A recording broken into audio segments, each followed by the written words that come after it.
How are you doing this beautiful Monday? I am doing well. My week has been okay, and I believe yours has been okay. This is Chat with Dasa, and I am Esther Mind, and you're so much welcome. If you've not subscribed, kindly show me some love by subscribing. Share this video with your friends, because the intention is to grow, learn together. So, as you all know, Mondays are for book reviews, and today we are doing a continuation of the book that we've been doing. So, Change My Attitude Before It's Too Late by James Macdonald. And we're discussing attitudes, basically the attitudes we should have. And the first attitude we discussed was complaining. And to reverse complaining, or to do away with complaining, you had to be a thankful person. Be conscious about the things that are happening in your life, and be thankful about them, because where you are is somebody else's prayer. The second attitude we discussed was covetousness. And with covetousness, what you have to do is to replace it with contentment. Yeah. So today we're doing criticism. And many people do not know what criticism actually is. Or let me just say that we might be knowing what it is, we might be practicing it. And it is not an issue because, it is an issue, but for some of us it might not be an issue because you've not really understood that this is what it is. And it has been a part of us since childhood. We've been groomed in that. And it has become so much ingrained in us that we don't see any problem with it. And criticism is very wrong. It is very wrong, very, very wrong. And when we speak about criticism, one thing that comes to mind is when the Bible says that the log and speck Bible verse, you have a speck in your eye, but you're looking at the log in your neighbor's eye. So you're supposed to remove the speck in your eye before you see the log in your neighbor's eye or in your friend's eye. And another part of the Bible that brings out criticism very well is Moses, Aaron, and Miriam. Aaron and Miriam were brothers and siblings to Moses, and they criticized him over marrying a Cushitic woman, which was against the tradition of that time. They criticized him for that. One thing you need to remember is that Moses was a brother to them, meaning they had every right to speak about what he does, the affairs in his life. But look at what God did. God punished them. Miriam was the one that was punished with leprosy, meaning that even to your siblings, you're not supposed to criticize. It is very, very wrong. Very wrong to criticize people. And what is criticism? Criticism is dwelling on the faults of others. Make note of the word dwelling. It's dwelling on the perceived faults. Take note of the word perceived faults of others without view of their good. You don't see the good in anyone, you just dwell on their perceived faults. When you say perceived, it means that it is your opinion of them. Your opinion. Meaning there is a way you feel like they should do something and they're not doing it. And you're dwelling on that and you're speaking about it not to help them. Now it becomes criticism. There's nothing wrong with speaking. There's nothing wrong with noticing the faults in others, because sometimes they're faults. But there's everything wrong with you noticing it and not seeing any good in them and wanting to point so much on their wrongdoings with no intention of helping them in any way. Meaning that when you notice a fault in someone, you can go and discuss it with a third party and tell them, I've seen this and this and this in someone. Going and discussing it and just leaving it at that, that's wrong. That's negative criticism. Now, going and discussing it with someone and telling that someone that we really need to pray about it, or that's not criticism, or maybe you see the fault, you go to that someone and tell them you're doing this and this in a wrong way, and you help them out of it, or you pray them out of it. That's not criticism. And Criticism, first you need to know that it is wrong. It is wrong. It is sin according to the Bible. If it was not sin, Miriam would not have been punished with leprosy, and Aaron and Miriam would not have been summoned by God to the tent of meeting because of discussing their brother. And it is wrong, wrong, wrong, wrong. Because one thing, it affects our relationship with God and our relationship with people, you know. Because you cannot be the kind, nobody wants to be around someone who's always criticizing people. I do this, you see nothing good in it. I do the other, you see nothing good in it. I do the other, you see nothing good in it. So nobody wants to be around that someone. So that affects your relationships with people. It also affects your relationship with God, because God calls us to love people. If you criticize them, that's not love. It affects the relationship with God and with people. Again, criticism is something very petty. It's very, very petty.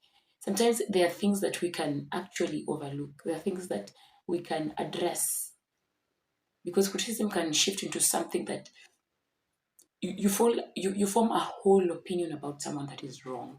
Yeah, there's just one little tiny thing that they're doing that you can actually overlook. You don't have to dwell on it. So criticism is very, very, very, very, very petty. And it's something that most times we can handle. Petty, most of the times very petty, very, very petty things that you can address. Another thing about criticism is self-exalting. Self-exalting. Self-exalting, meaning that it places you in a position where you know it all, but the rest of everyone don't know. It places you in a position where you feel like you're the best that there is to have, and if only people will follow me, if only people will do what I want them to do. You know, James Macdonald puts it in a way that he uses the analogy of a flashlight or a spotlight, let's say. So criticism is the spotlight not being on you, but you shining the spotlight on others. So you view yourself as better, as good, as the best, as superior, as, you know, and anything that makes you feel superior than others is destructive to you. It's destructive because it's giving you the powers to destroy, the powers to look down upon, the powers to despise. Sorry, the powers to despise, which is not good. Another thing about criticism is that it is painful. Imagine a situation where everything you do is criticized. Nobody sees anything good in anything you do. You do this, the question. You do that, the question. You do that, the question. You do that, the question. Every single thing you do. You go out of your way to sacrifice things, and nobody stands to appreciate anything you do. They're just like, oh yeah, thank you, you did that, but you did it the wrong way. I prefer it that way. I prefer it this way. You know, and it affects the self-esteem of people. When someone is continuously criticized, it damages their image of themselves. They feel like they're not worthy. They feel like there's nothing that I'd ever do that would amount the would warrant the appreciations of men. But in this case, I just need to remind people that the approval of men does not matter, because men will come and go. The approval of men does not matter because you found them here and you will leave them here. And most of them are just after your fall, after your destruction. Most of them are after that. But the approval of God is what matters, because what God says, if God speaks, I don't know who said this, but when God speaks, every other speaker becomes a new speaker. So for as long as you're doing something that is in accordance with the will of God, in line with the things of God, something that is good, something that is not hurting others, and the Bible approves of it, God approves of it. Baby girl, baby boy, sweetheart, you are okay. So don't listen to people, they will crush you. Every single moment they get, they will crush you. So criticism, it is painful. Criticism again cuts the flow of the blessings of God, the flow we have with people, it cuts it. Because a good example is you're coming from a home where criticism was the order of the day. Now you are now creating your own home and you start criticizing. You criticize your children, you criticize your spouse. It affects them, it affects their growth. And it becomes a problem because they view you as a negative person, a person that is always focusing on the negative things that are happening. So it cuts the flow of relationship, the flow of blessings. It basically damages you. So criticism is not a good thing. It is not a good thing. And another thing I need us to understand about criticism is that using the background story of Moses, he was a humble man. The Bible clearly states that he was a humble man. And I've said that these people had every right to speak about him because he is their brother. They had every right to speak about him. But God punishes them because there's a place that Moses was with God. And that place, Miriam and Aaron did not fully understand it. And it brings me to a place just out of the way, just to mention it. Uh, for example, if your father is a man of God, your father is a pastor or heads a ministry, he is your father. There's a relationship that you have with your father. And most times you might tend to despise what they're doing, what they're saying, because, he's my dad. You'd see them casually as something, as just someone. But you need to understand that these people occupy two offices.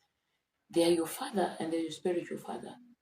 And even if you don't acknowledge them as their spiritual father, there's a position they hold in the spirit, meaning you need to address them with care. Because there's a way you'd speak and curses will fall on you like nobody's business. So before you criticize someone, at least just try and understand who they are. Criticism is not good.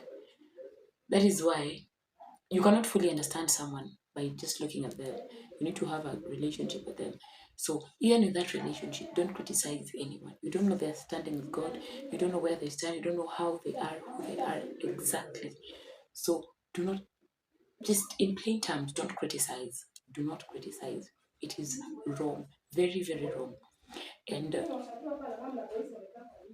what we need to understand again is that for you to replace this attitude of criticism, you need to have love.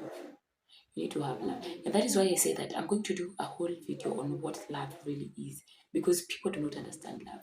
You say the word love, and what comes to mind is that, okay, I'm going to do this and this and this and this for her because he or she does this and this and this and this for me. I am here for the benefits. They're doing what is best for me. They're doing what is best for the person that I love most, and that is me. So for as long as they're doing these things for me, I am willing to love them. That is not love. That is being selfish. You're there because of the benefits you're getting. That is not love. You're there because they're doing things how you love them done, how you want them done. That is not love.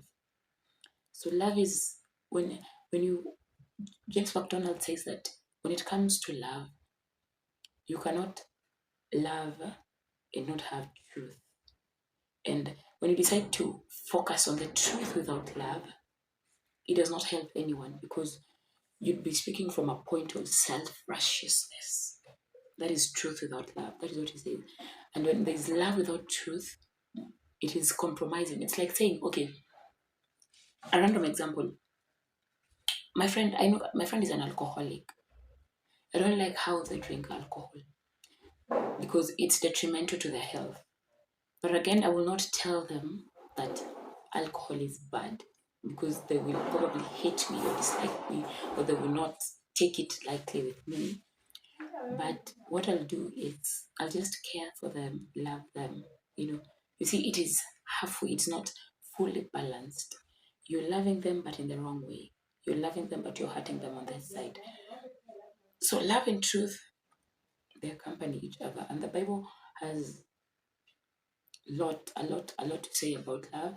And that is why I promised to just do a full video on love, just a full video on love. What is love? How to love? How to know that this is wrong, this is right, to differentiate, to create a balance between truth and love. So to replace an attitude of criticism, you have to have love. You have to love people, and not to love people for who they are, because Loving people for who they are becomes a problem because you will not address the issues that are going wrong in their lives. You just be like, okay, they're doing it, so what? They're doing it, so what? That is loving people for who they are. I'm just going to love them regardless of what they're doing, Love people, but tell them the truth so that it's growth, it's growth. So that is all I had to say. And I hope that this video was a blessing for you. My voice is kind of low right now. It's because I've been having this serious cough for the past week. But I'm okay. Generally, I'm okay. Thank you so much for watching this far. This is Jatu Dasa. I am Mr. Band. Share this video, like it. Make sure we grow together. And thank you so much for the support and the loyalty you're showing me. It is what is making me post these videos every single day. If you have topics you need me to discuss, please leave them in the comment section and I will definitely address them. And thank you so much. Thank you so much for what you're doing. We are right now at 107 subscribers. It's my prayer that by the end of the year we'll be at 200 to the glory of God. Thank you so much. Do have a blessed week ahead.